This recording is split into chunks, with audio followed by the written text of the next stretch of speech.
கர்த்தர் இந்த இடத்துல அசைவாடி கொண்டிருக்கிறார். கர்த்தர் உங்களை பார்த்து கேட்கிறாரு, என் மகனே, என் மகளே, உனக்கு நான் என்ன செய்யணும்னு விரும்புறேன்?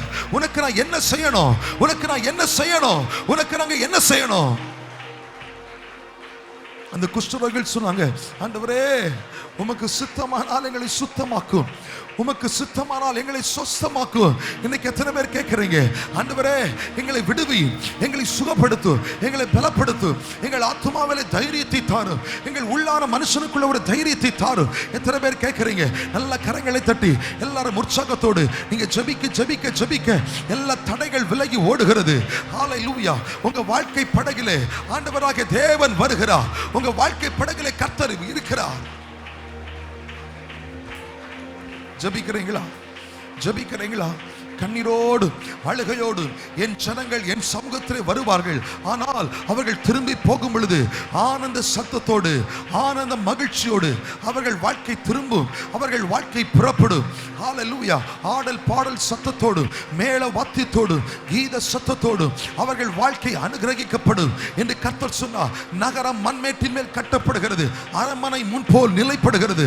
இன்றைக்கு கர்த்தருடைய ஆவியானவர் ஒரு சிலரோடு தெளிவாய் பேசுகிறார். நகரம் நகரம் மண்மேட்டின் மேல் கட்டப்படுகிறது, அரண்மனை முன்போல் நிலைப்படுகிறது.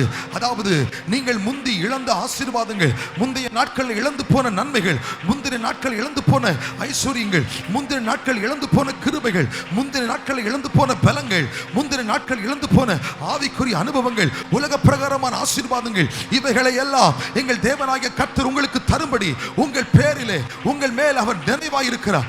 நகரம் மண்மேட்டின் மேல் கட்டப்படும், அரண்மனை முன்போல் நிலைப்படும், அரண்மனை முன்போல் நிலைப்படும். ஹல்லேலூயா. எல்லாரும் ஜெபம் பண்ணுங்க. உங்களை காண்கிற ஆண்டவர், உங்களை காப்பாற்றுகிற ஆண்டவர் உங்கள் மேல் அவர் நினைவாய் இருக்கிறபடினா, உங்கள் மேல் அவர் நினைவாய் இருக்கிறபடினா உங்கள் வாழ்க்கையின் ஒவ்வொரு பகுதிகள் கட்டப்படுகிறது, ஒவ்வொரு பகுதிகள் கட்டப்படுகிறது. நிறைய பேர் வேடிக்கை பார்க்கறீங்க. இல்ல இல்ல, நீங்க ஆவியோடு உண்மையோடு ஜெபிக்கும் பொழுது கர்த்தர் உங்கள் ஜெபத்திற்கு பதில் தருகிறார். நீங்கள் ஆவியோடு உண்மையோடு கர்த்தரை நோக்கி விண்ணப்பம் பண்ணுகிற பொழுது கர்த்தர் உங்கள் விண்ணப்பத்திற்கு உங்கள் சத்தத்திற்கு பதில் தருகிறார். சபையே கூப்பிடுங்க, கூப்பிடுங்க.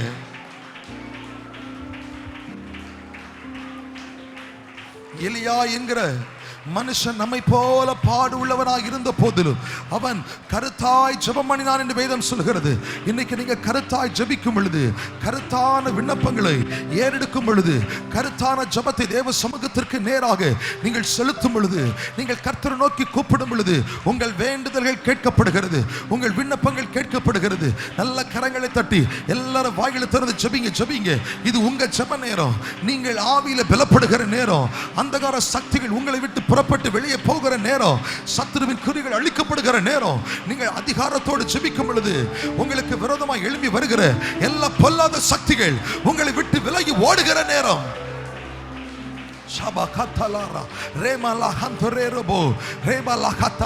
தேவ மகிமை, தேவ மகிமை ஒவ்வொருவரும் நிரப்புகிறதை நான் ஆவியில உணர்கிறேன். சோர்ந்து போயிருக்கிற இருதயங்கள் தேற்றப்படுகிறது, சோர்ந்து போயிருக்கிற உள்ளங்கள் தேற்றப்படுகிறது. வேதம் சொல்லுகிறது, சோர்ந்து போகிறவனுக்கு பலன் தந்து சத்துவம் இல்லாதவனுக்கு சத்துவத்தை பெருக பண்ணுகிறார். கர்த்தருக்கு காத்திருக்கிறவர்களோ புதுபலன் அடைந்து அவர்கள் கழுகுகளைப் போல சட்டைகளை அடித்து உயர எழும்புவார்கள். அவர்கள் ஓடினாலும் அவர்கள் இளைப்படையார்கள், அவர்கள் நடந்தாலும் சோர்வடையார்கள். இன்னைக்கு அது போன்ற தேவ பலத்தை கர்த்தர் ஒவ்வொருவருக்குள் தர விரும்புகிறார். இது உங்களை புதுப்பித்துக் கொள்கிற நேரம், இது உங்களை புதுப்பித்துக் கொள்கிற நேரம், உங்களை ரீசார்ஜ் பண்ணுகிற ஒரு நேரம்.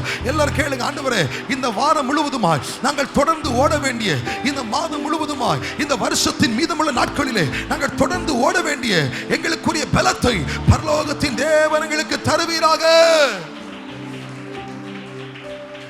கேளுங்க, கேட்கிறீங்களா? கேட்கிறீங்களா? கேளுங்க, கேளுங்க.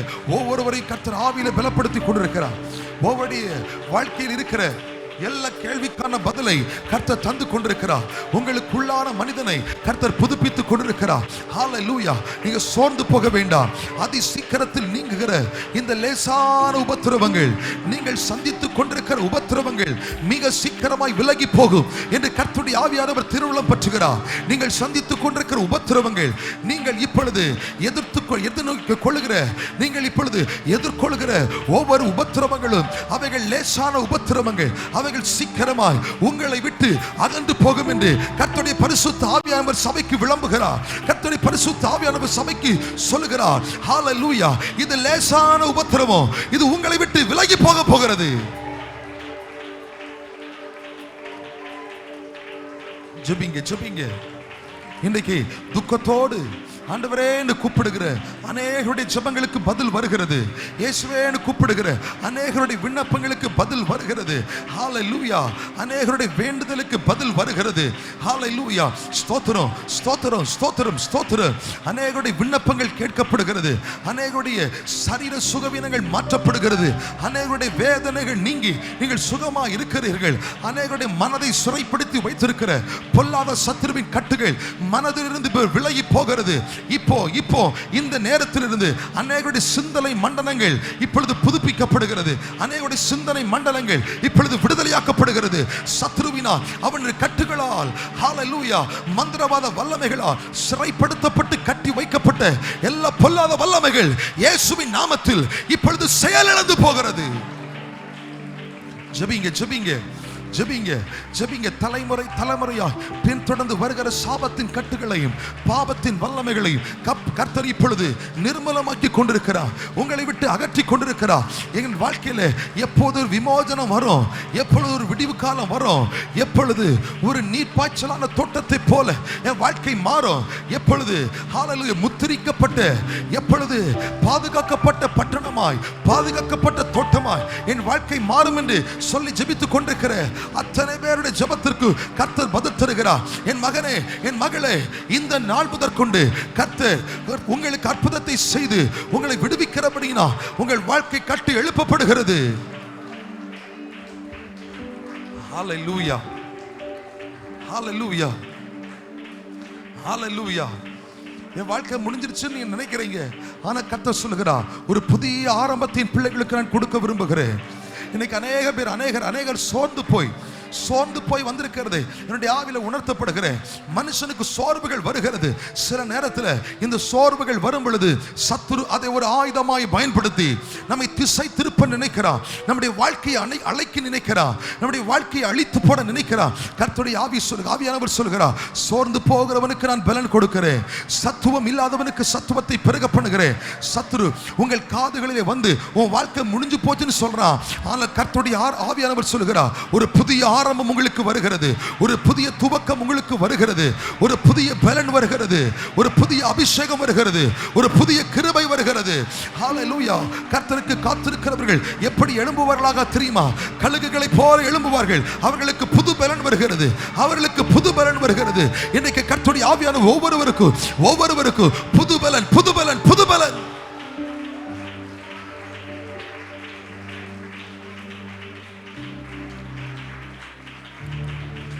ஹல்லேலூயா ஹல்லேலூயா.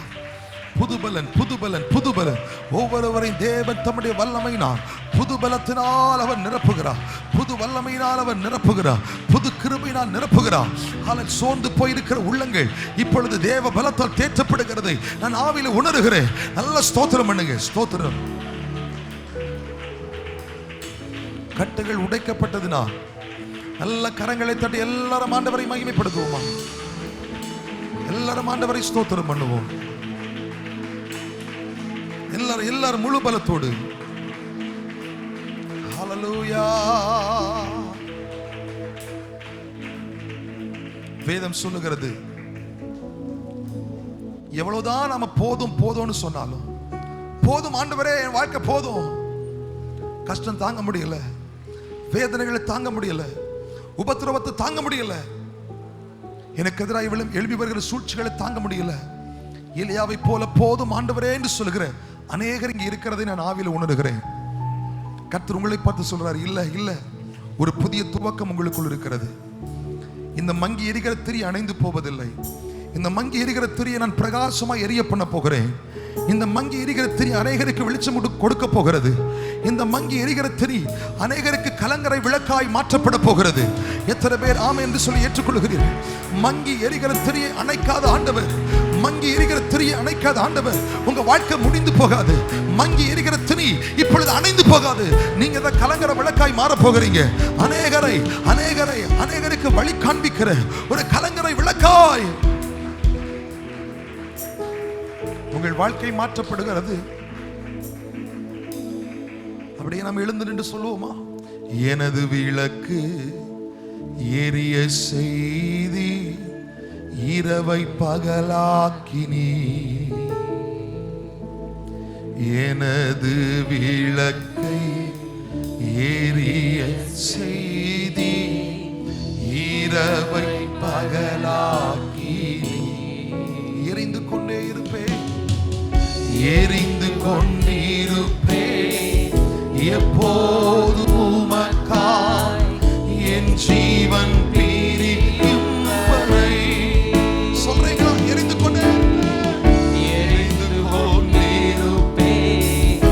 எப்போதும் உமக்காய் என் ஜீவன். எல்லாருடைய இரண்டு கரங்களை உயர்த்தி எரிந்து கொண்டே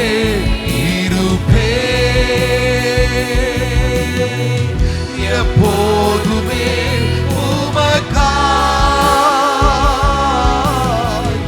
என் ஜீவன் பிரியும் வரை நான் எரிந்து கொண்டே இருப்பேன். உங்க சத்தத்தை உயர்த்தி அத்தனை பேரும் அனைவரும் இந்த வார்த்தைகளை சொல்லணும்.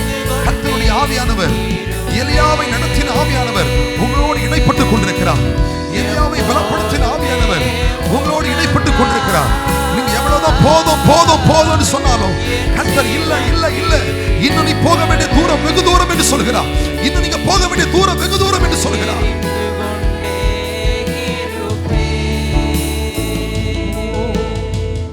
நான் நம்பும் கேடகம் விடுவிக்கும் தெய்வம் நீதானையா. நாங்க நம்புகிற கேடகமே, நான் நம்பும் கேடகம் விடுவிக்கும் தெய்வம் நீதானையா. தூயவர் தூயவரே, துதிக்கு பாத்திரரே, தூயவர் தூயவர் துதிக்கு பாத்திர ஆறுதல் நீதானையா. தூயவர் தூயவர் துதிக்கு பாத்திர உங்க சத்தம் உயரட்டும். ஆறுதல் நீதானையா. தூயவரே,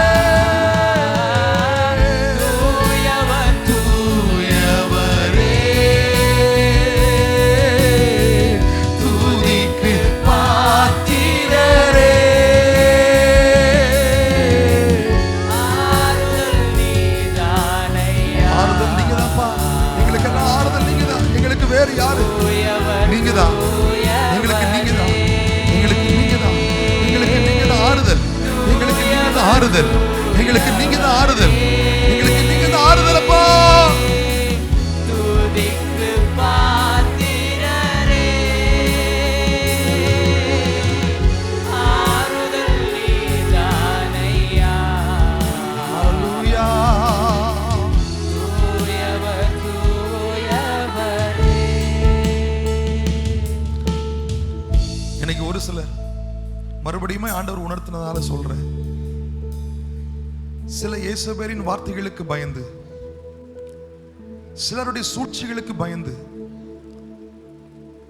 சிலர் தவறாய் எழுந்து வருகிறதை நினைத்து பயந்து உங்க ஆவியில சொல்றீங்க, உள்ளத்துல சொல்றீங்க, ஆண்டவரே போதும் போதும், இதுக்கு மேலால என்னால ஓட முடியாது, போதும் ஆண்டவரே அப்படின்னு நீங்க நிறைய பேர் மனசுல யோசித்துட்டு இருக்கிறதை கர்த்தர் உணர்கிறார்.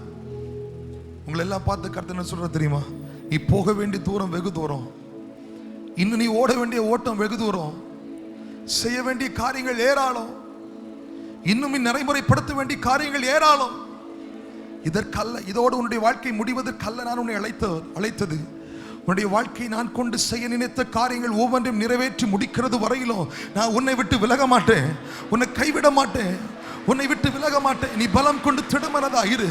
நீ பலம் கொண்டு திடமனதா இரு. யோசுவாவே, யோசுவாவே, உன்னை கொண்டு நிறைவேற்ற வேண்டிய காரியத்தை நான் நிறைவேற்றுவேன். மோசையோடு இருந்தது போல உன்னோடும் இருப்பேன். எலியாவே, எலியாவே, உன்னை கொண்டு செய்ய வேண்டிய காரியத்தை நான் செய்து முடிப்பேன். நீ போதும்னு சொல்ல விட மாட்டேன். பவுலே, பவுலே, பவுலே, பவுலே, இந்த முள்ளு உன்னை சேதப்படுத்தாது. இன்னும் நீ செய்ய வேண்டிய காரியங்கள் ஏராளம். இன்னும் நீ செய்ய வேண்டிய காரியம் ஏராளம். தாவீதே, தாவீதே, 42ஆம் சங்கீதத்துல நீ டிப்ரெஷன்ல மன அழுத்தத்தில் இருந்தது போதும், உன்னை கூட நான் மிகப்பெரிய காரியத்தை இன்னும் செய்ய வேண்டியது இருக்கிறது என்று தாவீது சொன்ன ஆண்டவர் இன்னைக்கு உங்கள் ஒவ்வொருவரையும் பார்த்து சொல்லுகிறார், நீ போக வேண்டிய தூரம் வெகு தூரம். நீங்கள் அவராலே ஒரு சேனைக்குள்ளே பாய்வீர்கள், அவராலே ஒரு மதிலை தாண்டுவீர்கள். இந்த வார்த்தை மட்டும் சொல்லி சொல்லுங்க, ஆண்டவரே, உம்மாலே நான் ஒரு சேனைக்குள்ளே பாய்வேன், உம்மாலே நான் ஒரு மதிலை தாண்டுவேன். ஹல்லேலூயா. சேனைக்குள் பாய்வே, மதிலை தாண்டுவே, உந்தன் தயவாலை தான். சேனைக்குள் பாய்ந்தே, உந்தன் தயவாலே மதிலை தாண்டிடுவே. புகழ்ந்து பாடுவே, புகழ்ந்து பாடுவே, உம்மையை உயர்த்துவே, உயிர் வாழும் நாட்களெல்லாம். இறுதியாக நாம் சேர்ந்து சொல்லி இதை நிறைவு செய்ய போகிறோம். பாடுவே, உம்மையை உயர்த்துவே, உயிர் வாழும் நாட்களெல்லாம். புகழ்ந்து பாடிடுவே. இரண்டு கரங்களை உயர்த்தி பின்னாடி வரையிலும் மேல இருக்கிறவங்க இணைந்து, மாடி இருக்கிறவங்க எல்லாம் இணைந்து ஒரே குரலாய் ஒரே மனதோடு வாழும் நாட்களெல்லாம், உயிர் வாழும் நாட்களெல்லாம் புகழ்ந்து பாடிடுவே. உங்க சத்தத்தை உயர்த்தி புகழ்ந்து பாடுவே, புகழ்ந்து பாடிடுவே, உம்மையை உயர்த்திடுவே, உயிர் வாழும் நாட்களெல்லாம். வாழும் நாட்களெல்லாம். Yes, Lord. புகழ்ந்து பாடிடுவே. ஆம் ஆண்டவரே, நாங்கள் உம்மை புகழ்ந்து பாடுவோம். எங்களுக்கு ஆறுதல் நீர்தான், எங்கள் விளக்கை எரிய பண்ணுகிறவரும் நீர்தான். எல்லாரும் வலது கரத்தை உயர்த்தி இந்த வாரம் முழுவதும் நாம் செய்கிற வேலைகள் ஒவ்வொன்றையும் கர்த்தர் பொறுப்படுத்திக் கொள்ளும்படி கர்த்தரை ஸ்தோத்திரம் பண்ணுவோம். பிரயாணங்களில் எல்லாம் கர்த்தர் நமக்கு நல்ல பாதுகாப்பை தரும்படி கர்த்தரை ஸ்தோத்திரம் பண்ணுவோம். படிப்பு நிமித்தம், வேலை நிமித்தம் வெளியூர்களிலும் வெளிநாடுகளிலும் இருக்கிற நம்முடைய குடும்பங்களுக்கு கர்த்தர் நல்ல பாதுகாப்பை ஒவ்வொரு நாளும் கொடுக்கும்படி எல்லா தேவ பிள்ளைகளும் கரங்களை உயர்த்தி ஸ்தோத்திரம்னு சொல்லுங்க பார்க்கலாம். ஸ்தோத்திரம். சத்தமா ஸ்தோத்திரம் பண்ணுங்க. ஸ்தோத்திரம், ஸ்தோத்திரம், ஸ்தோத்திரம். சொந்தமான வீடு இல்லாதவர்களுக்கு ஆண்டவர் சீக்கிரமாய் ஒரு சொந்த வீட்டை கொடுக்கும்படி எல்லாரும் கர்த்தரை ஸ்தோத்திரம் பண்ணுவோம். சபையின் மூலமாக நாம் செய்கிற எல்லா ஊழியங்களையும் கர்த்தர் பொறுப்படுத்திக் கொள்ளும்படி கர்த்தரை ஸ்தோத்திரம் பண்ணுவோம். நம்முடைய திருச்சபையின் குடும்பங்களுக்கு கர்த்தர் நல்ல பாதுகாப்பை ஒவ்வொரு நாளும் தரும்படி, ஒவ்வொரு நாளும் கர்த்தர் நம்ம ஒவ்வொருவரையும் பலப்படுத்தி வழி நடத்தும்படி அவருடைய கிருபைக்குள்ளே நம்மை ஒப்பு கொடுத்து தீமைகள், சோதனைகள், அகால மரணங்கள், வேதனைகள் ஒன்றும் எங்களை சேதப்படுத்தாதபடி எங்களை காப்பாற்றியருளும் என்று சொல்லுகிறவர்கள் இரண்டு கரங்களை வானத்திற்கு நேராக உயர்த்தி அப்பான்னு கூப்பிடுங்க. அப்பா, அப்பா, எங்களுக்கு தேவையான பாதுகாப்பை ஒவ்வொரு நாளும் எங்களுக்கு தார், ஒவ்வொரு நாளும் எங்களுக்கு தார், எங்களை வழிநடத்தும். ஸ்தோத்திரம். எங்களை கிருபைக்குள்ளே நாங்கள் ஒப்புக் கொடுக்கிறோம். கிளை சபை ஊழியங்களுக்காக சென்றிருக்கிற நம்முடைய போதகரையும் கர்த்தர் பலப்படுத்தி தேவையான வார்த்தைகள் எங்கேயும் கொடுத்து வல்லமைகளை கர்த்தர் அங்கே விளங்க பண்ணும்படி கர்த்தரை ஸ்தோத்திரம் பண்ணுவோம். ஸ்தோத்திரம், ஸ்தோத்திரம். தொடர்ந்து கர்த்தங்களோடு பேசும். இயேசுவின் நாமத்தில் ஜெபிக்கிறோம் நல்ல பிதாவே, ஆமென், ஆமென். அமர்ந்து கொள்வோம். சந்தோஷமாய் 3 அல்லே சொல்லுங்க பார்க்கலாம். அல்லேலூயா, அல்லேலூயா, அல்லேலூயா. கர்த்தர் நல்லவர். நம்முடைய வேத புத்தகத்தை 1 ராஜாக்கள் 19வது அதிகாரத்திற்கு நேராக நாம் திருப்பிக் கொள்ள போகிறோம். 1 ராஜாக்கள் 19வது அதிகாரம் 456வது பக்கம். முதல் 7 வசனங்களை நாம் இப்பொழுது சேர்ந்து வாசிக்க போகிறோம். 19வது அதிகாரம் முதல் 7 வசனங்களை நாம் எல்லாரும் சேர்ந்து வாசிக்க போகிறோம். இதை எடுத்தவங்க எல்லாம் சத்தமா ஒரு ஆமீன் சொல்லுங்க பார்க்கலாம். ஆமீன். சேர்ந்து வாசிக்கலாம். எலியா செய்த எல்லாவற்றையும் அவன் தீர்க்கதரிசிகள் எல்லாரையும் பட்டயத்தாலே கொண்டு போட்ட செய்தி அனைத்தையும் ஆகாப் ஏசபேலுக்கு அறிவித்தான். அப்பொழுது ஏசபேல் எலியாவிடத்தில் ஆள் அனுப்பி அவர்களில் ஒவ்வொருடைய பிராணனுக்கு செய்யப்பட்டது போல நான் நாளை இந்நேரத்தில் உன் பிராணனுக்கு செய்யாதே போனால் தேவர்கள் அதற்கு சரியாகவும் அதற்கு அதிகமாகவும் எனக்கு செய்ய கடவர்கள் என்று சொல்ல சொன்னான். அவனுக்கு அது தெரிந்த போது எழுந்து தன் பிராணனை காக்க யூதாவை சேர்ந்த பெயர்சபாவுக்கு புறப்பட்டு போய் தன் வேலைக்காரனை அங்கே நிறுத்திவிட்டான். அவன் வனாந்திரத்தில் ஒரு நாள் பிரயாணம் போய் ஒரு சூரை செடியின் கீழ் உட்கார்ந்து தான் சாக வேண்டும் என்று கோரி, போதும் கர்த்தாவே, என் ஆத்துமாவை எடுத்துக்கொள்ளும், நான் என் பிதாக்களை பார்க்கிலும் நல்லவன் அல்ல என்று சொல்லி ஒரு சூரை செடியின் கீழ் படுத்துக்கொண்டு நித்திரை பண்ணினான். அப்பொழுது ஒரு தூதன் அவனை தட்டி எழுப்பி, எழுந்திரு, போஜனம் பண்ணு என்றான். அவன் விழித்து பார்க்கிற பொழுது இதோ தழலில் சுடப்பட்ட அடையும் ஒரு பாத்திரத்தில் தண்ணீரும் அவன் தலைமாட்டில் இருந்தது. அப்பொழுது அவன் புசித்து குடித்து திரும்பவும் படுத்துக் கொண்டான்.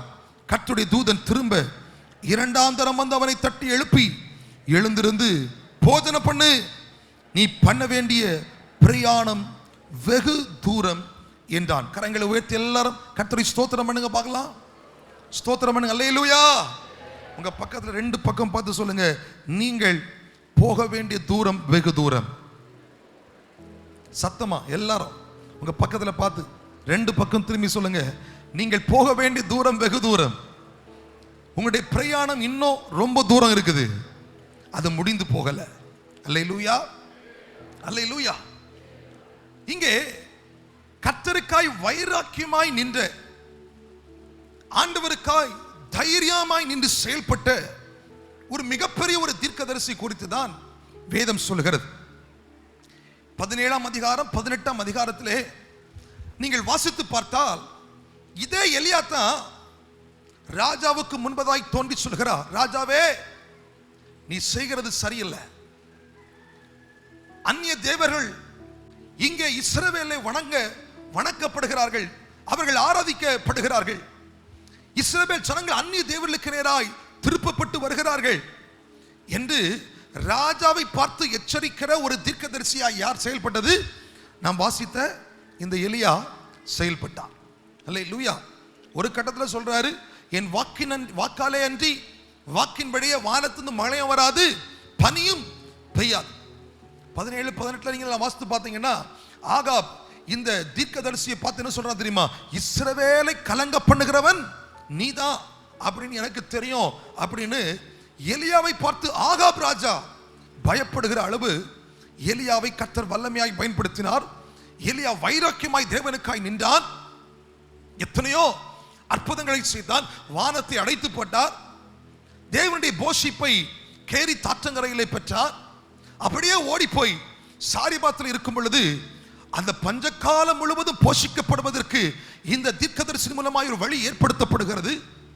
அதோடு நின்று விடாமல் மரித்த அந்த ஸ்திரீயின் பிள்ளையை உயிரோடை கொண்டு வந்து கொடுக்கிறான். மறுபடியுமாய் ராஜாவிடத்திலே தோண்டி சொல்கிறார், ராஜாவே, ராஜாவே, மழை வரப்போகிறது, உன் ரதத்தை எடுத்துக்கொண்டு வேகமாய் ஓடு அப்படின்னு சொல்றாரு. அது மாத்திரமல்ல, வானத்திலிருந்து அக்கினியை இறக்கி பாகால் தீர்க்கதரிசிகளுக்கு முன்பதாய் கர்த்தரே தேவன் என்று விளங்க பண்ணி கர்த்தருடைய நாமத்தை நிலைநிறுத்தின மகா பெரிய வல்லமை வாய்ந்த ஒரு தீர்க்கதரிசி இப்ப என்ன சொல்றாரு தெரியுமா? போதும் ஆண்டவரே, நான் சாகணும். அந்த வசனத்தில் என்ன சொல்லுது? 4வது வசனத்தில், அவன் சூரை செடியின் கீழ் உட்கார்ந்திருந்து நான் சாக வேண்டும் என்று சொல்லி, போதும் கர்த்தாவே, என் ஆத்துமாவை எடுத்துக்கொள்ளும், நான் என் பிதாக்களை பார்க்கிலும் நல்லவன் அல்ல என்று சொல்கிறான். நல்லா கவனிக்கணும். வேத புத்தகத்தின் இந்த அதிகாரத்தை நீங்கள் வாசித்து பார்க்கும் பொழுது எலியா என்ன யோசித்தார்னா, 450 பாகால் தீர்க்கதரிசிகள், இன்னும் 400 தீர்க்கதரிசிகள், இவள் எல்லாம் தேவனுக்கு விரோதமாய், தேவ ஜனத்திற்கு விரோதமாய், பாகால் வழிபாட்டிற்கு துணை போனதுனால அத்தனை பேரையும் அவன் கொண்டு குவித்தான். வானத்திலிருந்து வல்லமை இறங்க செய்து கர்த்தரே தேவன் என்று விளங்க பண்ணி தேவ நாமத்தை நிலைநிறுத்தி அத்தனை பேரும் கொண்டு குவித்த போது இந்த எலியா என்ன யோசித்தார் தெரியுமா? பாகால் தீர்க்கதரிசிகள் எல்லாம் அழிக்கப்பட்டாயிற்று. இனிமேல் இந்த ஆகாப் ராஜா அவனுடைய வாழ்க்கை தேவனுக்கு நேராய் திருப்பப்பட போகிறது. ஒட்டுமொத்த இஸ்ரவேல் ஜனங்களும் தேவனை ஆராதிக்க போகிறார்கள். இந்த செய்தியை கேட்கிற யேசபேல் அவள் கலக்கமடைய போகிறார். இந்த யேசபேல் மூலமாகத்தான் இத்தனை பாகால் வழிபாடு அந்த இஸ்ரவேலுக்குள்ளே வந்தது. ஆகாப் என்றைக்கு யேசபேலை தெரிந்தெடுத்தானோ அந்த நாள் முதற்கொண்டு கொஞ்சம் கொஞ்சமா விக்கிரக வழிபாடு, ஆண்டவர் விரும்பாத காரியங்கள், ஆண்டவருக்கு தூரமான செயல்கள் அந்த இஸ்ரவேலுக்குள்ளே வந்ததை ஆண்டவர் அறிந்து அதற்கு பக்தி வைராக்கியமாய் எழுந்த இந்த எலியா சொல்கிறான். எலியா நினைக்கிறான், பாகால் தீர்க்கதரிசிகள் அழிக்கப்பட்டாயிற்று, இப்போ ஒரு மிகப்பெரிய ஒரு எழுப்புதல் இஸ்ரவேலே வரப்போகிறது, ஒரு மிகப்பெரிய ஒரு மாற்றம் இஸ்ரவேலே வரப்போகிறது. ஆகாப் ராஜா தேவனிடத்திலே திருப்பப்பட போகிறார். யேசபேல் தேவனுக்கு நேராய் வழிநடத்தப்பட போகிறார். அத்தனை ஜனங்களும் தேவனை சேவித்து, ஆண்டவரே எங்கள் பாவங்களை மன்னியும் என்று மன்றாடி முழங்கால் படியிட்டு தங்கள் ஜீவனை, வாழ்க்கையை அர்ப்பணிக்க போகிறார்கள் என்பதுதான் இந்த எலியாவின் எதிர்பார்ப்பாய் இருந்தது. ஏன்னா தீர்க்கதரிசிகள் எல்லாம் அழிச்சாச்சு, பாகால் வணக்கம் இப்ப இல்ல. ஆனா இந்த எலியா எதிர்பார்த்தது போல ஒண்ணும் நடக்கல. அல்லேலூயா. இந்த எலியா என்ன எதிர்பார்க்கிறாரு? இனிமே எல்லாம் நல்லா இருக்கும், எல்லாம் நல்லா நடக்கும், தேசத்தில் ஒரு மறுமலர்ச்சி வரப்போகுது, ஒரு உயிர்மீட்சி வரப்போகுது, ஒரு எழுப்புதல் வரப்போகுது, ஜனங்கள் எல்லாம் ஓடோடி வந்து தேவ சமூகத்தில் தங்களை அர்ப்பணிக்க போகிறார்கள், இனிமேல் பாகாலங்களுக்கு வேண்டாம் என்று தேவனை தொழுது கொள்ள போகிறார்கள் என்று மனதிலே நினைத்த இந்த எலியாவிற்கு காத்திருந்த ஒரு அதிர்ச்சி என்ன தெரியுமா? அவன் நினைச்சது போல எதுவுமே நடக்கல. மாறாக இயேசு என்ன சொல்றார் தெரியுமா? நீ பாகால் தீர்க்கதரிசிகளுக்கு செய்ததையெல்லாம் நான் அறிவேன், அவர்களுக்கு செய்யப்பட்டது போல நாளைக்கு இந்த நேரத்தில் உனக்கு செய்யப்படும் என்று சொன்ன ஒரு வார்த்தைக்கு பயந்து அவன் ஓடி போனான். அல்லேலூயா. சில நேரத்தில் நாம் என்ன யோசிக்கணும் தெரியுமா? ஆண்டவர் என்னோடு இருக்கிறார், ஆண்டவருக்கு நான் பக்தி வைராக்கியமாய் நிற்கிறேன், ஆண்டவரை சேவிக்கிறேன், ஆண்டவர் என்னை கொண்டு பல அற்புதங்களை செய்திருக்கிறார், ஆண்டவர் என்னை பயன்படுத்துகிறார், நான் ஜெபிக்கிற காரியத்திற்கு கர்த்தர் பதில் தருகிறார், என்னை கொண்டு கர்த்தரே தேவன் என்று நிரூபித்து வருகிறார். நல்லதுதான். நாம என்ன யோசிக்கணும் தெரியுமா? ஆண்டவரே எனக்கு கூட கர்த்தர் இருக்கிறதுனால் இனிமே நான் போகிற இடத்தில் எல்லாம் நல்லாதான் எல்லாம் நடக்கும். நான் வேலை பார்க்கிற இடத்துல எத்தனையோ பேர் உண்மை இல்லாதவர்களாய் செயல்பட்டு கொண்டிருக்கிற இடத்துல நான் உண்மை உள்ளவனாய் இருக்கிறதுனால் கர்த்தர் என் பட்சமாய் இருப்பார். எத்தனை பேர் உலகத்தை ஏமாற்றி பிழைத்துக் கொண்டிருக்கிற இந்த தருணத்திலே நான் உண்மையாய் ஆண்டவரை தேடி வைராக்கியமாய் கர்த்தருக்காய் வாழ்கிறதுனால் கர்த்தர் என் பட்சமாய் இருந்து எல்லாவற்றையும் நன்மையாய் செய்வார். என் குடும்பத்தை கர்த்தர் காப்பாற்றுவார், என் குடும்பத்தை கர்த்தர் ரட்சிப்பார், என் உடைமைகளை கர்த்தர் பாதுகாத்துக் கொள்வார் என்றெல்லாம் ஒரு நல்ல எண்ணத்தோடு நம்முடைய வாழ்க்கை பயணம் ஆரம்பித்தது. ஆனா நாம் எதிர்பார்த்தது போல சில காரியம் நடக்கல.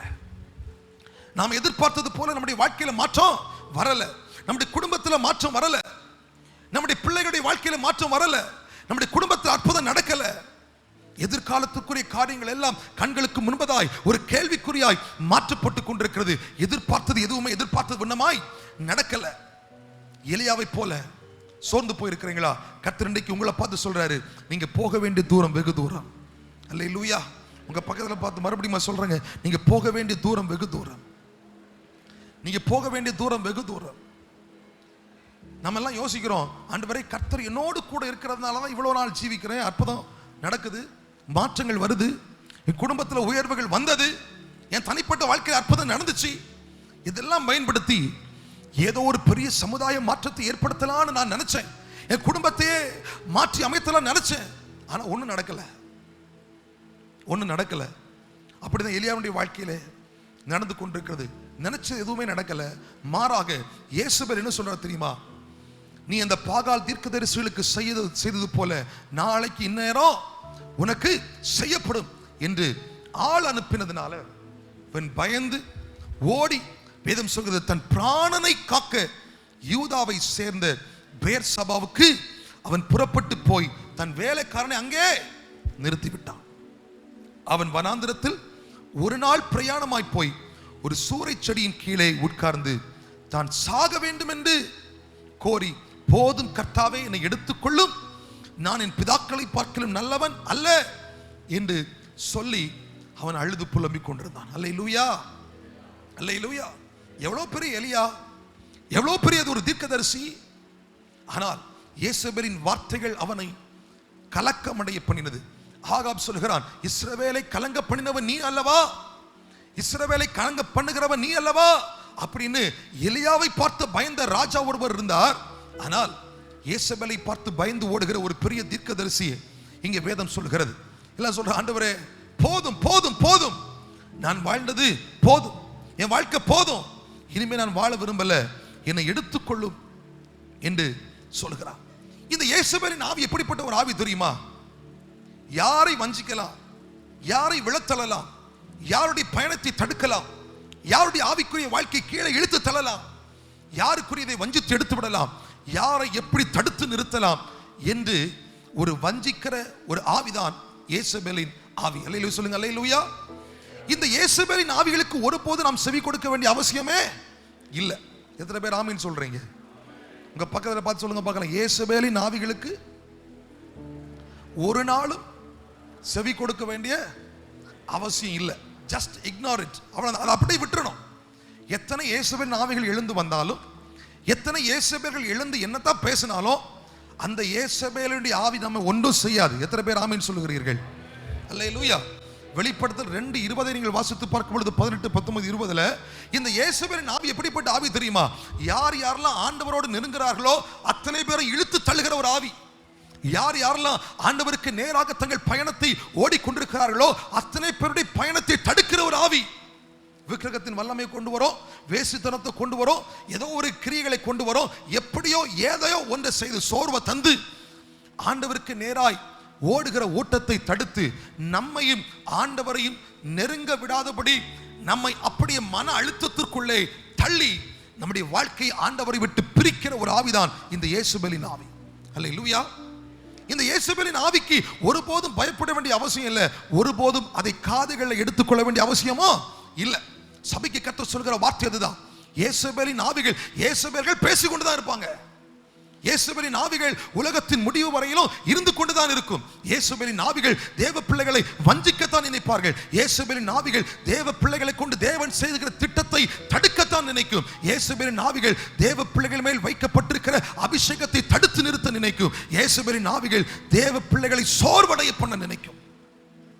வேதம் சொல்லுகிறது, இயேசுவின் ஆவிகளுக்கு செவி கொடுக்க வேண்டிய அவசியம் இல்லை. ஏனென்றால் நம்முடைய ஆண்டவர் இயேசுபேலை விடவும் பெரியவர் அல்லவா? எத்தனை பேர் ஆமீன் சொல்றீங்க? இயேசுபேலை விடவும் பெரியவர் அல்லவா? இயேசுபேலை விடவும் உயர்ந்தவர் அல்லவா? இயேசுபேலுக்கு பயந்து ஒதுங்க வேண்டிய அவசியம் ஒரு நாளும் நம்முடைய வாழ்க்கையில ஏற்பட்டு விடக்கூடாது. உங்க பக்கத்தில் பார்த்து சொல்லுங்க, இயேசுபேலின் ஆவிகளுக்கு செவி கொடுக்க வேண்டிய அவசியம் இல்லை. இயேசுபேலை விடவும் நம்முடைய ஆண்டவர் பெரியவர். சொல்லுங்க, இயேசுபேலை விட நம்முடைய ஆண்டவர் பெரியவர். இந்த இயேசுபேல் எல்லாம் வஞ்சிக்கிறதுக்கு ஒருவேளை பொய்யை கொண்டு வரும், ஒருவேளை சோர்வை கொண்டு வரும், ஒருவேளை உபத்திரவத்தை கொண்டு வரும், சம்பலா தொபியாக்களை போல சோர்வடைய பண்ணும் நம்மை. ஆனால் இந்த இயேசுவின் ஆவி ஒரு நாள் நம்மோடு நேரடியாய் போரிடுவதற்கு அவைகளுக்கு அதிகாரம் இல்லை, அவரால் முடியாது. மறைமுகமாய் செயல்பட்டு ஆள் அனுப்பி எதையோ சொல்ல வச்சு நம்மை தந்திரமாய் வஞ்சித்து இழுக்க நினைக்கிறதான் இந்த இயேசுவின் ஆவிகள், இயேசுவின் வார்த்தைகள். இதற்கு தேவ பிள்ளைகள் செவி கொடுக்க வேண்டிய அவசியம் இல்லை. போராட்டங்கள் வரும் பொழுது, உபத்திரவங்கள் வரும் பொழுது, கர்த்தருக்காய் வைராக்கியமாய் நிற்கும் பொழுது, கர்த்தரை சார்ந்து வாழுகிற பொழுது, சாத்தான் தந்திரமாய் இது போன்ற இயேசுவின் வார்த்தைகளை கொண்டு வருகிற பொழுது நீங்க என்ன சொன்ன தெரியுமா? இதை விட ஒரு பெரிய கர்த்தர் என்னோடு இருக்கிறார். இயேசுபேலே, உன்னால் ஒன்றும் என்னுடைய வாழ்க்கையை செய்ய முடியாது அப்படி சொல்ல வேண்டிய எலியா இப்ப என்ன சொல்ல தெரியுமா? ஆண்டவரே போதும், என் வாழ்க்கை போதும், நான் சாக விரும்புகிறேன் அப்படின்னு டிப்ரெஷனுக்குள்ளேயே ஒரு மன அழுத்தத்துக்குள்ளேயே எலியா போயிட்டார். எலியா போய் வேதம் சொல்லுகிறது, அவன் ஒரு சூரை செடியின் கீழ் படுத்துக்கொண்டு நித்திரை பண்ணினான். இப்ப எங்க ஓடிட்டாரு? சூரை செடிக்கு கீழே படுத்துக்கொண்டார். சூரை செடிக்கு கீழே இருக்கிற எலியாவை ஆண்டவர் வலுக்கட்டாயமா பிடிச்சு, எலியாவே எலியாவே, நீதான் பாகாலுக்கு முன்பதாய் நின்று வானத்திலிருந்து அக்கினை இறக்கினாய், நீதான் மரித்த பிள்ளையை உயிரோடு கொண்டு வந்தாய், வானத்தை அடைப்பதற்கு, வானத்தை திறந்து விடுவதற்கு வார்த்தையினால் வல்லமை பெற்றாய், எலியாவை நீ எழுந்து வா, நீ யேசபேலுக்கு முன்பதாய் நீ ஒரு வார்த்தை பேசினால் யேசபேல் இல்லாமல் போவாள் என்று அவனை வலுக்கட்டாயமாய் இழுத்து ஆண்டவர் கொண்டு வரவில்லை. நல்லா கவனிங்க, நம்முடைய ஆண்டவர் நம்முடைய உணர்வுகளுக்கு முக்கியத்துவம் கொடுக்கிற ஆண்டவர். எத்தனை பேர் ஆமென் சொல்லுகிறீர்கள்? சோர்ந்து போயிருக்கிற எலியாவை கொண்டு திரும்ப தட்டி தட்டி திரும்ப புஷ் பண்ணி திரும்ப வலுக்கட்டாயமா நீ அங்கதான் போகணும், யேசபேலை பார்க்க தான் போகணும், ஆகாப் ராஜாவுக்கு முன்பதாய் தான் போகணும் என்று அவன் விரும்பாத ஒரு காரியத்தை அங்கே ஆண்டவர் அவனுடைய வாழ்க்கைக்குள்ளே திணிக்க விரும்பவில்லை. அவனுடைய எமோஷனல் ஃபீலிங்ஸுக்கு ஒரு முக்கியத்துவத்தை கொடுக்கிறார். அவனுடைய உணர்வு பூர்வமான காரியத்தை ஆண்டவர் அறிந்து கொண்டு என்ன சொல்ற தெரியுமா? let him rest for some time. கொஞ்ச நேரம் அவன் ஓய்வு எடுக்கட்டும். இது அவனுக்கு ஓய்வு தேவைப்படுற ஒரு நேரம். இது அவனுடைய மனதை, உள்ளான மனிதனை புதுப்பிக்கிறதற்கு அவனுக்கு கிடைக்க வேண்டிய ஒரு நேரம். இது அவனுடைய உள்ளான மனிதன் பலனடைவதற்கு அவனுக்கு இந்த சூறை செடி நிழல் அவனுக்கு கொடுக்கப்பட்டிருக்கிறது, ஒதுக்கப்பட்டிருக்கிறது என்று ஆண்டவர் அவனுடைய உணர்வுகளை புரிந்து கொள்கிறார். உங்க பக்கத்தில் பார்த்து சொல்லுங்க பார்க்கலாம், ஆண்டவர் நம் ஒவ்வொருடைய உணர்வுகளை புரிந்து கொள்கிற ஆண்டவர். நாம விரும்பாத ஒரு காரியத்தை வலுக்கட்டாயமாய் ஆண்டவர் செய்ய மாட்டாரு. அவர் கொஞ்சம் நேரத்தை நமக்கு தர்றார். எதுக்கு? சோர்ந்து போயிருக்கிற நாம் தேவ பலத்தினால் நிரப்பப்படுகிறது. அல்லேலூயா. சோர்ந்து போயிருக்கிற நம்முடைய உள்ளத்துல, நம்முடைய உள்ளான மனுஷனுக்குள்ள ஆண்டவர் வார்த்தைகளை தந்து, வல்லமைகளை தந்து, பரலோக போஷிப்பை தந்து, வானத்தின் போஜனத்தை தந்து நம்மை பலப்படுத்துவதற்கு சில நேரத்தை ஆண்டவர் அப்படியே விட்டுறாரு. அல்லேலூயா. எலியாவை வலுக்கட்டாயமா ஆண்டவர் இழுத்துட்டு வரல. யேசபேலை பார்த்து ஒரு வார்த்தை சொன்னா அவள் மடிந்து போவாள் என்று அவனுக்கு அதிகாரத்தை கொடுத்து விரும்பாத ஒரு காரியத்தை செய்வதற்கு ஆண்டவர் நினைக்கல. கொஞ்ச நேரம் இரு, ரெஸ்ட் பண்ணு, இது உனக்கு ஓய்வெடுக்கிற ஒரு நேரம், இது உனக்கு ஒதுக்கப்பட்ட ஒரு நேரம். ரொம்ப ஓடோடி ஊழியம் செஞ்சுட்ட, ஓடோடி உழைச்சிட்ட, ஓடோடி வார்த்தைகளை பிரசங்கிச்சிட்ட, கொஞ்சம் ரெஸ்ட் பண்ணு அப்படின்னு ஆண்டவர் சில நேரத்தை நம்முடைய வாழ்க்கையில அனுமதிக்கிறார். அல்லேலூயா. சிலை சூரச்செடி நிழல் நம்முடைய வாழ்க்கையில வருவதற்கு எதற்கு தெரியுமா? நம்ம இன்னும் பலத்தோடு கர்த்தருடைய காரியங்களை செய்வதற்கு, இன்னும் பலத்தோடு நம்முடைய வாழ்க்கையிலே தொடர்ந்து காரியங்களை நடப்பிப்பதற்கு, இன்னும் பலத்தோடு ஓடுவதற்கு, இன்னும் பலத்தோடு தேவ வல்லமை அனுபவித்து அதன் மூலமாய் செயல்படுவதற்கு சில நேரத்தில் கர்த்தர் நமக்கு சூறைச்செடி நிழலை கர்த்தரே அனுமதிக்கிறார். ஆண்டவர் அங்கே இருந்து நம்மை வலுக்கட்டாம எடுத்துட்டு வர மாட்டார், இழுத்துட்டு வர மாட்டாரு. ஆண்டவர் விட்டுருவாரு. let him rest for some time. கொஞ்ச நேரம் அவன் ஓய்வு எடுக்கட்டும். இன்னைக்கு நீங்க கூட கேட்கலாம், ஆண்டவரே இந்த சூறைச்செடி நிழலை போல தான் என் வாழ்க்கை இருக்குது, நான் சோர்ந்து போயிருக்கிறேன், என் வாழ்க்கையில் ஒரு மாற்றம் வரலையே, என் வாழ்க்கையில ஒரு திருப்புமுனை ஏற்படலையே, அப்படி நீங்க கேள்வி கொண்டு வந்திருக்கிறீங்களா?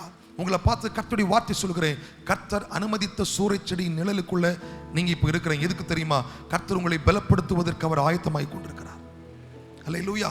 உங்க உள்ளான மனுஷனுக்குள்ள, உங்க இருதயத்துக்குள்ள, உங்க இமோஷன்ஸ், உங்க உணர்வுக்குள்ள சில புதுப்பிக்கப்படுகிற அனுபவங்கள் தேவை என்பதை கர்த்தர் அறிந்திருக்கிறார்.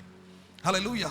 இவ்வளவு நாட்கள் வந்த ஒரு பெரிய ஒரு ஹிஸ்டரி இருக்குது, ஒரு பெரிய பின்னால செயல்பட்ட காரியங்கள் இருக்குது. அவைகளை மனதில் வைத்துக்கொண்டு நீங்க எளிதாக எடுத்துட்டு ஓட முடியாது.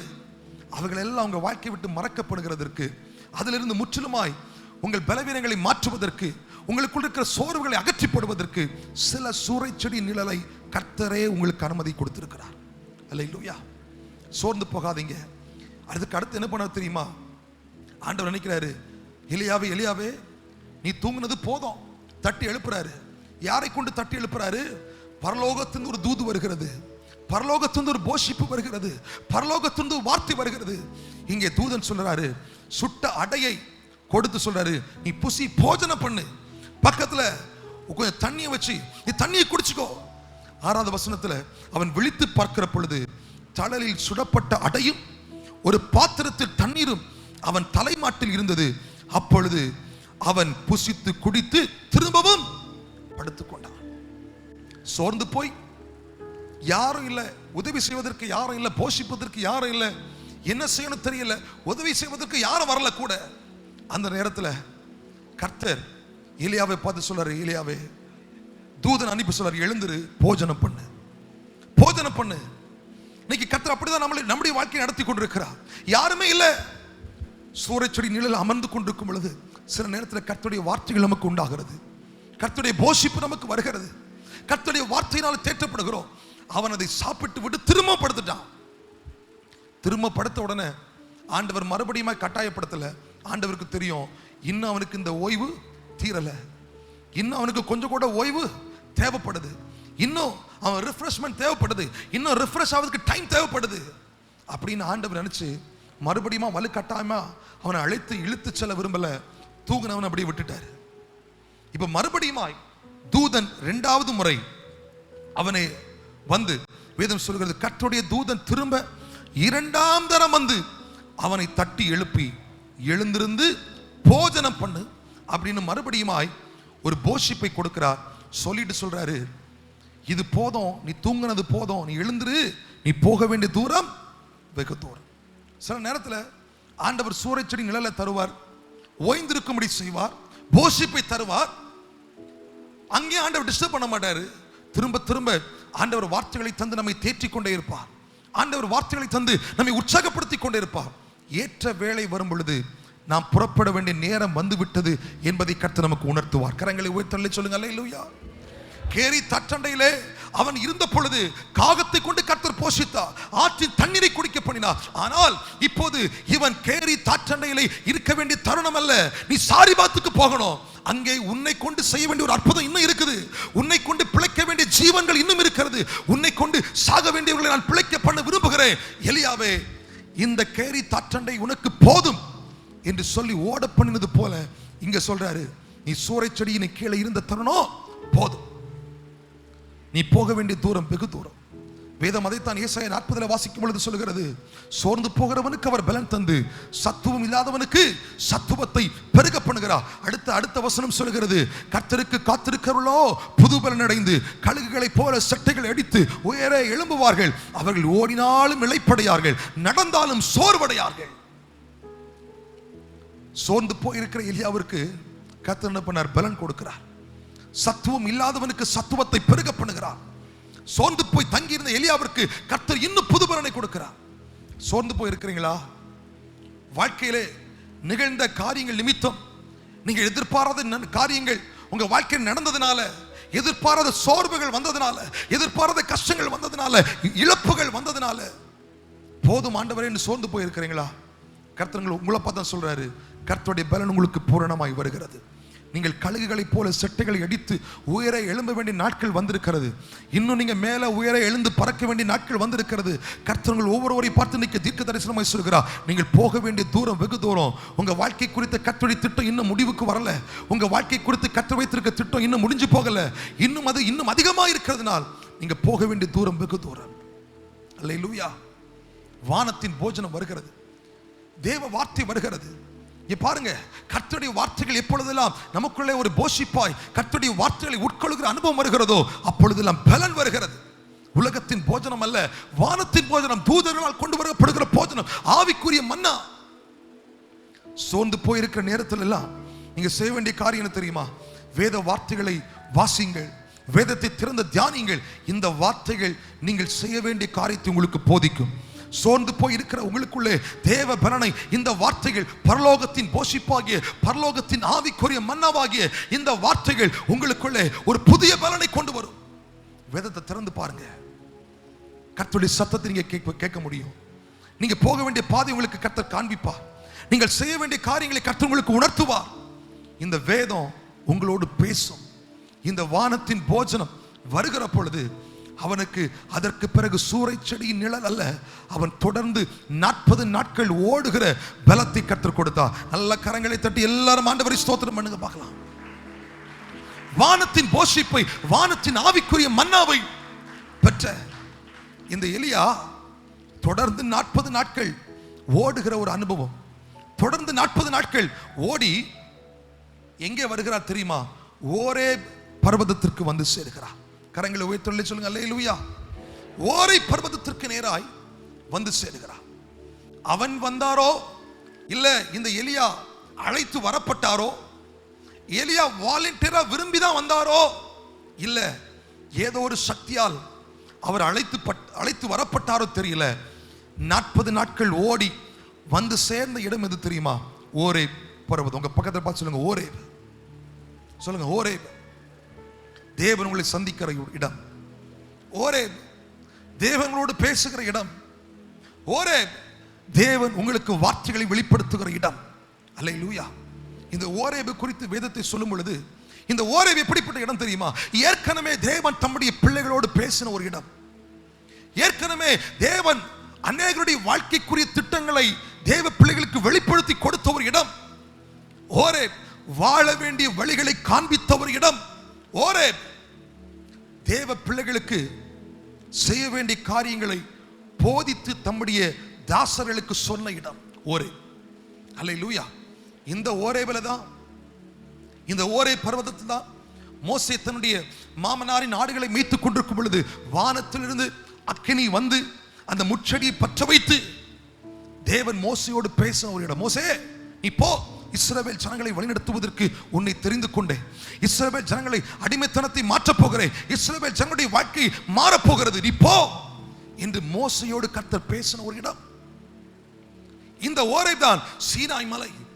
இந்த ஓரேபில் தான் அங்கே இருக்கிறது தேவன் தம்முடைய பிள்ளைகளுக்கு செய்ய வேண்டிய கட்டளைகளை கற்பனைகளை சொன்ன ஒரு இடம். இந்த ஓரேப் எப்படிப்பட்ட இடம் தெரியுமா? தேவன் ஏற்கனவே தேவ பிள்ளைகளோடு பேசுகிற ஒரு இடம். இவர் தானாக வந்தாரோ, ஏதோ வல்லமையினால் இழுத்து வரப்பட்டாரோ? இந்த எலியா எப்படியோ வானத்தின் போஜனத்தை பெற்றதற்கு பிற்பாடு, தூதன் தட்டி எழுப்பினதற்கு பிற்பாடு, போக வேண்டிய தூரம் வெகு தூரம் என்று சொன்ன போது 30 நாள் ஓடல, 20 நாள் ஓடல, 40 நாள் ஓடினால் தான் அந்த ஓரேபுக்கு வர முடியும் என்று ஆண்டவருக்கு தெரியும்.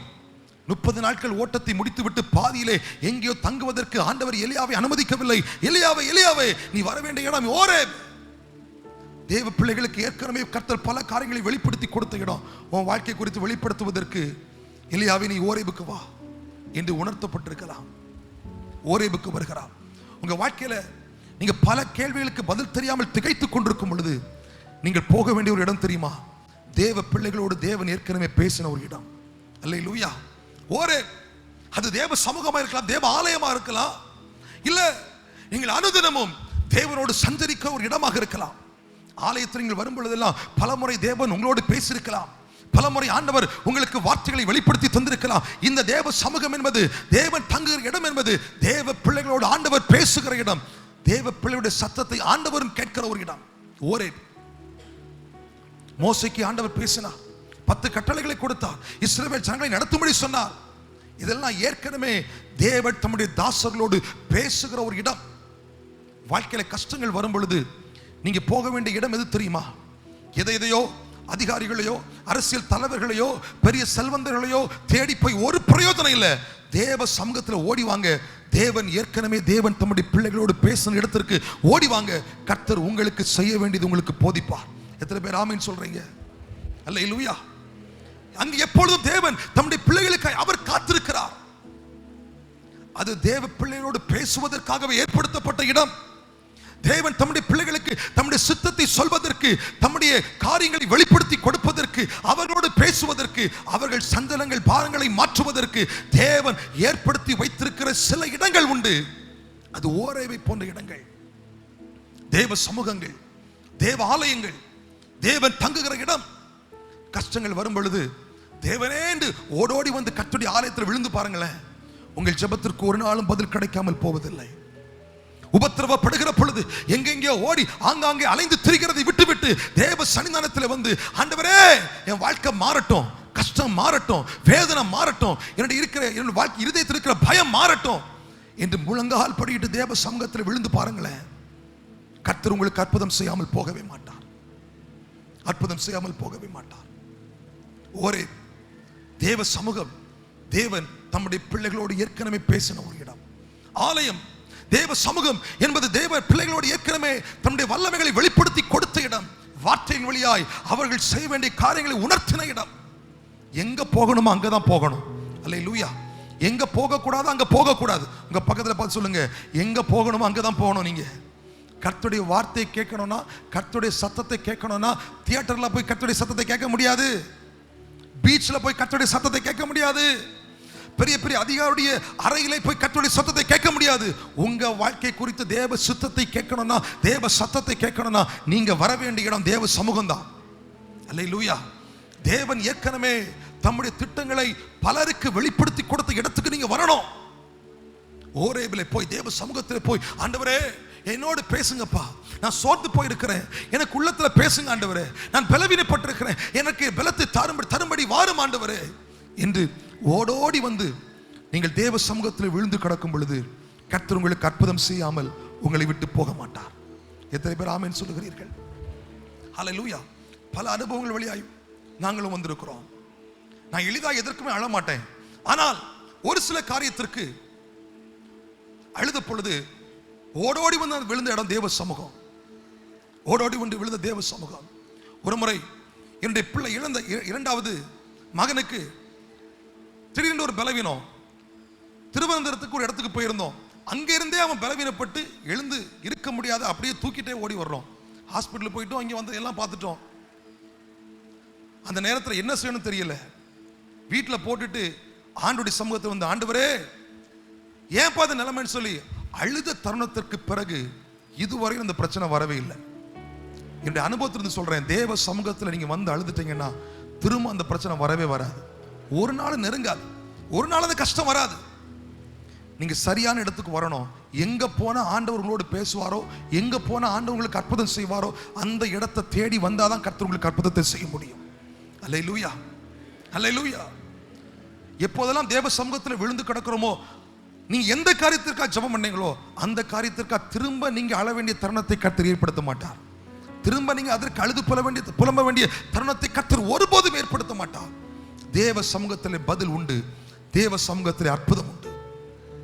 ஓரேபுக்கு ஓடிவாங்க, தேவ சன்னிதானத்திற்கு ஓடிவாங்க, தேவன் தங்குகிற இடத்திற்கு ஓடிவாங்க. இப்போ ஓரேபுக்கு வந்த பிறகு இந்த எலியா என்ன பண்ணார் தெரியுமா? எப்படி ஒரு சூறை செடிக்கே கீழே போய் இருந்தாரோ அதே போல ஒரு குகைக்கு உள்ள போய் அப்படி இருந்துட்டார். அந்த வார்த்தைகளை நீங்கள் வாசித்து பார்க்கும் பொழுது 19ஆம் அதிகாரத்தில் வேதம் சொல்லுகிறது, அவன் எழுந்திருந்து புசித்து குடித்து ஓடினான். அங்கே 9ஆம் வசனம், அவன் ஒரு கெபிக்குள் போய் தங்கினான். இதோ கர்த்தருடைய வார்த்தை அவனுக்கு உண்டாகி, அவர் எலியாவே இங்கே உனக்கு என்ன காரியம் என்றார். நல்லா கவனிங்க. ஓரேபுக்கு வந்ததற்கு பிறகு இவர் என்ன பண்ணிட்டார் தெரியுமா? ஒரு கெபிக்கு உள்ள போய் அப்படியே இருந்துட்டார். ஆண்டவர் கேட்கிறாரு, உனக்கு என்ன காரியம் அப்படின்னு கேட்ட உடனே அவன் நடந்ததெல்லாம் ஒவ்வொன்றாய் விவரிக்கிறான், ஒவ்வொன்றாய் சொல்லுகிறான். சொன்ன பொழுது அப்பொழுது அவர், நீ வெளியே வந்து கர்த்தருக்கு முன்பதாய் பர்வதத்தில் நில் என்றார்.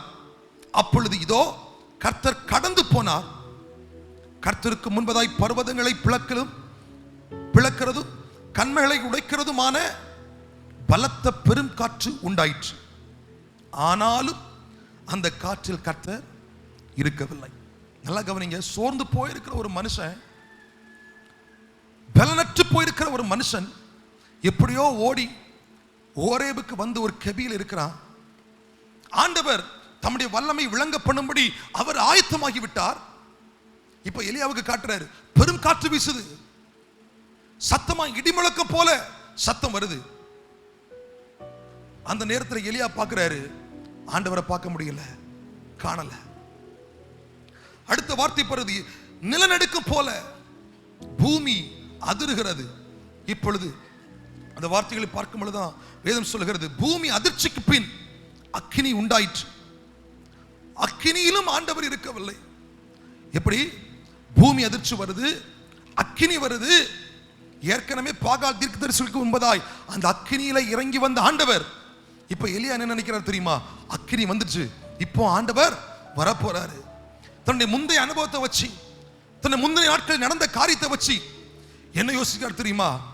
பெரிய சத்தம் உண்டாயிற்று, பெரிய இடிமுழக்கம் உண்டாயிற்று, அங்கேயும் ஆண்டவரை காணல. பூமி அதிர்ச்சி வந்துருச்சு, அங்கேயும் ஆண்டவரை காணல. வானத்திலிருந்து அக்கினி வருது, இப்போதாவது ஆண்டவர் வருவாரா என்று இவனுடைய எதிர்பார்ப்பு எல்லாம் கர்மேல் பர்வத்தில் இருந்தது போல, கர்மேல் பர்வதத்தில் வானத்திலிருந்து அக்கினி இறங்கி வந்தது போல வருமா என்று பார்க்கிறாரு. அக்கினி வந்துச்சு, ஆனா அக்கினிக்குள்ள ஆண்டவர் இல்ல. அக்கினிக்குள்ள ஆண்டவர் இல்ல. நான் என்ன யோசிக்கிறேன்னா, இந்த பெரிய இடிமுழக்கத்தை போல ஆண்டவர் தம்மை வெளிப்படுத்தி அப்படியே போயிருந்தார்னா இந்த எலியா யோசிச்சிருப்பாரு, ஆண்டவர் பர்சனலா என்கிட்ட பேசலையே, ஆண்டவர் எனக்காகத்தானே தரிசனமானார், நான் எப்படி உணர்ந்து கொள்ள முடியும்? ஆண்டவர் என்னோடு தான் பேசுறாரு, எப்படி நான் புரிந்து கொள்ள முடியும்? என்ன போல இன்னும் வேற ஒருத்தர் இதை போல ஜெபம் பண்ணிட்டு இருக்கலாமே, அவங்களுக்கு ஆண்டவர் வெளிப்படுத்தும்படி இவ்வளோ பெரிய இடி முழக்கத்தில் ஆண்டவர் தன்னை காண்பித்து விட்டு போயிட்டு இருப்பார். இல்ல இவ்வளோ பெரிய அக்கினியில தன்னை வெளிப்படுத்தி விட்டு ஆண்டவர் போயிட்டாரு, பூமி அதிர்ச்சியில வெளிப்படுத்தி விட்டு ஆண்டவர் போயிட்டார், இது எனக்கு அல்ல வேறு யாருக்கோன்னு சொல்லி சோர்ந்து போயிருக்கிற மனுஷன் நினைச்சிருப்பார். ஆண்டவர் என்ன பண்றாரு தெரியுமா? அதில் எல்லாம் பெரிய இடிமுழக்கத்தில் தன்னை காண்பிக்கவில்லை, பெரிய பூமி அதிர்ச்சியிலே காண்பிக்கவில்லை, அக்கினியிலே காண்பிக்கவில்லை. இப்போ எங்க காண்பிக்கிறார் தெரியுமா? மெல்லிய சத்தத்துல எலியாவுக்கு பக்கத்துல வந்து கேட்கிறாரு, எலியாவே இங்க நீ என்ன பண்ற? எப்படி கேட்கிறார்? எலியாவே உனக்கு இங்க என்ன காரியம், உனக்கு என்ன பிரச்சனை? வேதம் சொல்லுகிறது அவர் மெல்லிய சத்தமா, எப்படி அந்த 19ஆம் அதிகாரத்துல வாசித்து பார்க்கும் பொழுது அந்த அக்கினிக்கு பின் அமர்ந்த மெல்லிய சத்தம் உண்டாயிற்று, இங்கே உனக்கு என்ன காரியம் என்கிற சத்தம் அவனுக்கு கேட்டது. பெரிய இடி முழக்கத்துல தான் ஆண்டவர் வெளிப்பட்டு இருந்திருப்பார்னா இவர் என்ன யோசிச்சிருப்பாரு? யாருக்கோ ஆண்டவர் காட்டிட்டு எங்கேயோ போறாரு, அவ்வளவுதான். ஆனா இப்ப ஆண்டவர் என்ன சொல்றாரு தெரியுமா? மெல்லிய சத்தமா. அப்படின்னா சத்தம் பக்கத்துல கேட்குது, சத்தம் கெபிக்க பக்கத்துல, உள்ள இருக்கிற கெபிக்க வெளியே நிற்கிற எலியாவுக்கு பக்கத்துல கேட்குது. எலியாவே உனக்கு என்ன, எலியாவே உனக்கு என்ன வேணும், நீ ஏன் இங்க இருக்கிற, உனக்கு என்ன பிரச்சனை? மெதுவா எலியாவுக்கு மட்டும் கேட்கிறபடி மெல்லிய சத்தமா ஆண்டவர் கேட்கிறார். இன்னைக்கு அநேகர் ஆண்டவர் எனக்கு எப்போ பதில் தருவாரு, ஆண்டவர் எனக்கு எப்போ உதவி செய்வாரு அப்படின்னு கேட்டிருக்கிறீங்க.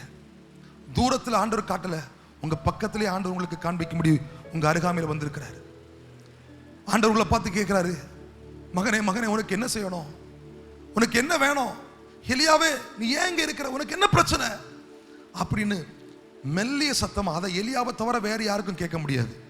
எலியாவுக்கு இப்போ தெரியும் ஆண்டவர் என்னோடு பேசுறாரு, ஆண்டவர் என்கிட்ட மட்டும் தான் பேசுறாரு, இடி முழக்கத்துல வேற யார்கிட்ட பேச வரல, ஆண்டவர் என்னோடு மட்டும் பேசுறாரு. இந்த சத்தம் எனக்கு மட்டும் தான் கேட்குது, மெல்லிய சத்தமா. எலியாவே உனக்கு என்ன செய்யணும், நீ ஏன் இங்க இருக்கிற, நீ ஏன் இருக்கிற?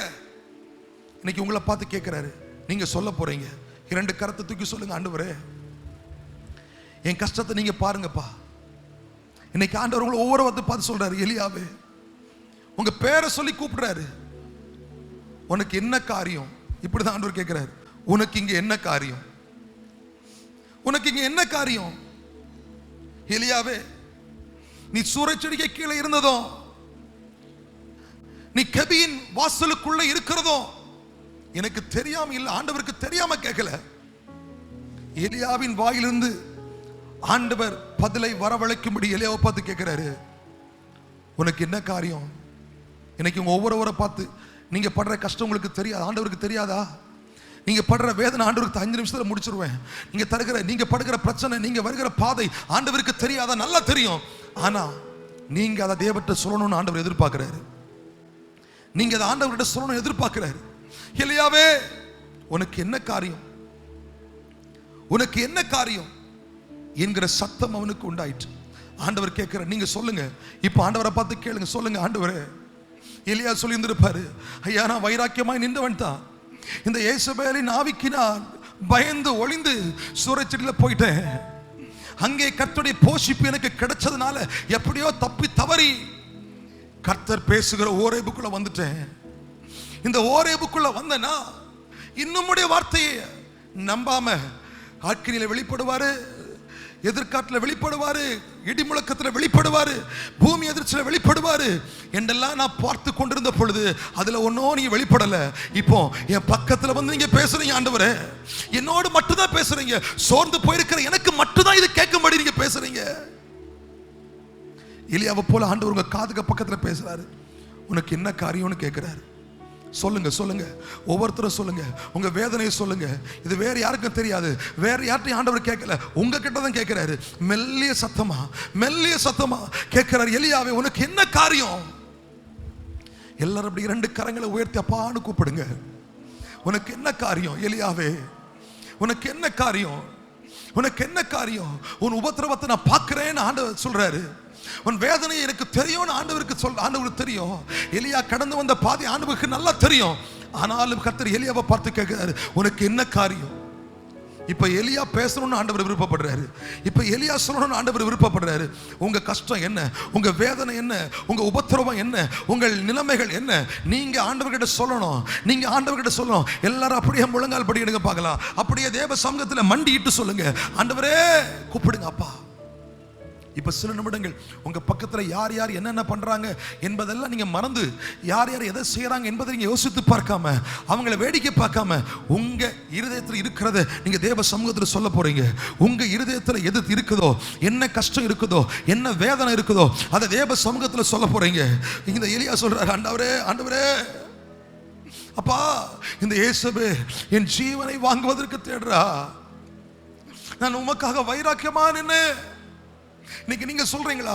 எத்தனை பேர் ஆண்டவர் உங்களோடு பேசுறாரு, ஆண்டவர் என் உள்ளத்துல உணர்த்துறாரு. நீங்க நிறைய பேர் கேட்கறீங்க, ஆண்டவரே நான் வைராக்கியமா நின்னேனே, கர்த்தர் எனக்கு போதும்னு நான் வைராக்கியமா நின்னேனே, ஆண்டவர் மட்டும் எனக்கு போதும் என்று நான் தைரியமாய் திடகாத்திரமாய் பாகால்களுக்கு வணங்காமல், விக்கிரங்களுக்கு வணக்கம் செலுத்தாமல், என்னுடைய குடும்பம் யாரையோ தேடி எங்கெங்கயோ விக்கிரகத்தை தேடி ஓடின பொழுது நான் மட்டும் வைராக்கியமாய் நின்னேனே. ஏன் எனக்கு இந்த சோர்வு என்று அநேகருடைய உள்ளங்கள் அழுது கொண்டிருக்கிறதை கர்த்தர் ஆவியில உணர்த்துகிறார். அநேகருடைய உள்ளங்கள் தேவனை நோக்கி வெளிப்படுத்துகிறதை, சொல்லுகிறதை, உங்கள் அபய குரலை வெளிப்படுத்துகிறதை கர்த்தர் உணர்த்துகிறார். ஏன் ஆண்டவர் எனக்கு இந்த நிலைமை? நான் உமக்காக வைராக்கியமா தானே நின்னேன், எழுப்புதலுக்காகத்தானே நான் போராடுகிறேன். நான் யாரையும் நான் தீண்டவில்லையே, யாருக்கு விரோதமான எழும்பவில்லையே, கர்த்தருக்காகத்தானே வைராக்கியமாய் நின்றேன். என் வாழ்க்கையில ஏன் இந்த அனுபவம்? அநேகருடைய இருதயம் இப்பொழுது அழுது கொண்டிருக்கிறது, அநேகருடைய உள்ளங்கள் ஆண்டவர் நோக்கி கேட்டுக் கொண்டிருக்கிறது. ஆண்டவர் கேட்கிறாரு, உனக்கு என்ன காரியம்? ஆண்டவர்கிட்ட சொல்லுங்க சொல்லுங்க சொல்லுங்க, உங்க வேதனையை சொல்லுங்க, உங்க கஷ்டத்தை சொல்லுங்க. ஒரு 5 நிமிஷத்துக்குள்ள முடிக்க போறேன். ஆண்டவரை பார்த்து கேளுங்க, ஆண்டவரே சொல்லுங்க, உங்க வேதனையெல்லாம் சொல்லுங்க. உங்க கஷ்டம் இருக்குதா, வியாதி இருக்குதா, கவலை இருக்குதா, கண்ணீர் இருக்குதா, இதெல்லாம் ஆண்டவர்கிட்ட சொல்லுங்க. ஓரேபிலே தேவனிடத்தில் எலியா சொன்னார், ஓரேபிலே தேவ சமூகத்திலே எலியா சொன்னார். ஓரேப் தேவனோடு நீங்க பேசுகிற இடம், ஆண்டவர்களோடு பேசுகிற இடம், ஆண்டவங்க காதுக்கு பக்கத்துல உங்களுக்கு மட்டுமே பேசுகிற ஒரு இடம், உங்களோடு மட்டுமே பேசுகிற ஒரு இடம்.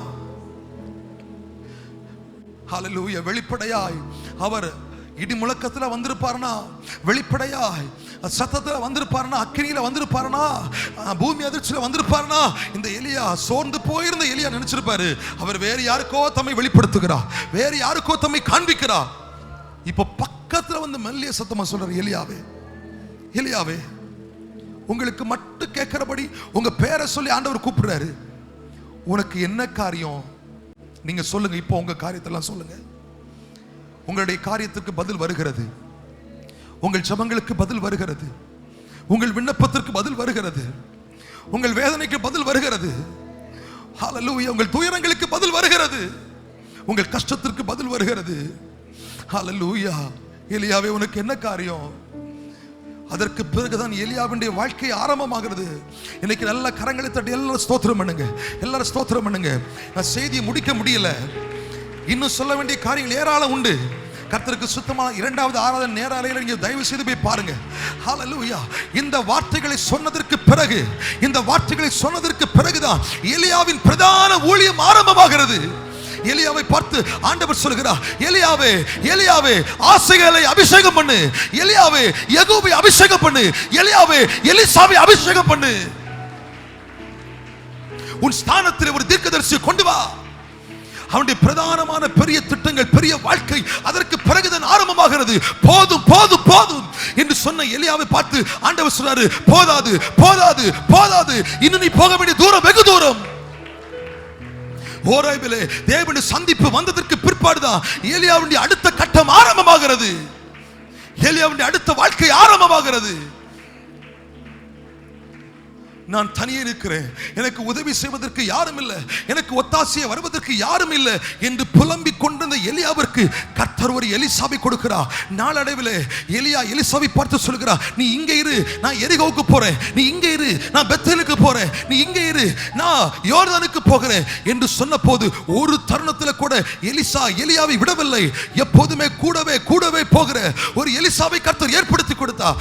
எலியா சொன்னா, ஆண்டவரே தனியா இருக்கிறேன், எனக்கு உதவி செய்வதற்கு யாரும் இல்லை, நான் ஒருவனாயிருக்கிறேன், நான் ஒருவனாயிருக்கிறேன், நான் ஒருவனாயிருக்கிறேன் என்று சொன்ன எலியாவிற்கு காலம் முழுவதும் ஓடோடி சென்று பணிவிடை செய்வதற்கு கர்த்தர் ஒரு எலிசாவை ஏற்படுத்தவில்லையா?